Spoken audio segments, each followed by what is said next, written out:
চাঁদপুর ফরিদগঞ্জের ৪ নং সুবিদপুর পশ্চিম ইউনিয়ন বিএনপির আঞ্চলিক কার্যালয়ের শুভ উদ্বোধন অনুষ্ঠান অনুষ্ঠিত হয়েছে। শনিবার উপজেলার টোরা মুন্সিরহাট বাসতলীতে রাত ৮টায় ইউনিয়ন বিএনপির আঞ্চলিক কার্যালয়ের শুভ উদ্বোধন করেন ফরিদগঞ্জ উপজেলা বিএনপির প্রধান আহ্বায়ক আলহাজ এম এ হান্নান সাহেব। উদ্বোধনী অনুষ্ঠানে আরও উপস্থিত ছিলেন উপজেলা বিএনপির যুগ্ম আহ্বায়ক আবু জাফর খসরু মোল্লা,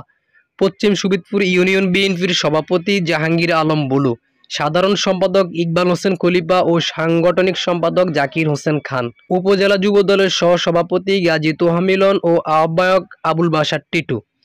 উপজেলা যুবদলের গ্রাম বিষয়ক সম্পাদক মোহাম্মদ সোহেল, উপজেলা স্বেচ্ছাসেবক দলের সাবেক যুগ্ম আহ্বায়ক মোহাম্মদ শামসুল আলম, উপজেলা স্বেচ্ছাসেবক দলের বর্তমান যুগ্ম আহ্বায়ক আহসান হাবিব, সদস্য সচিব ফারুক হোসেন, ইউনিয়ন যুব দলের সদস্য সচিব জাহাঙ্গীর আলম, মোজাম্মেল হোসেন ও সিনিয়র যুগ্ম আহ্বায়ক মনির মাঝি। এছাড়া ইউনিয়ন যুব দলের মধ্যে রয়েছেন পলাশ, পারভেজ সহ অসংখ্য নেতৃবৃন্দ।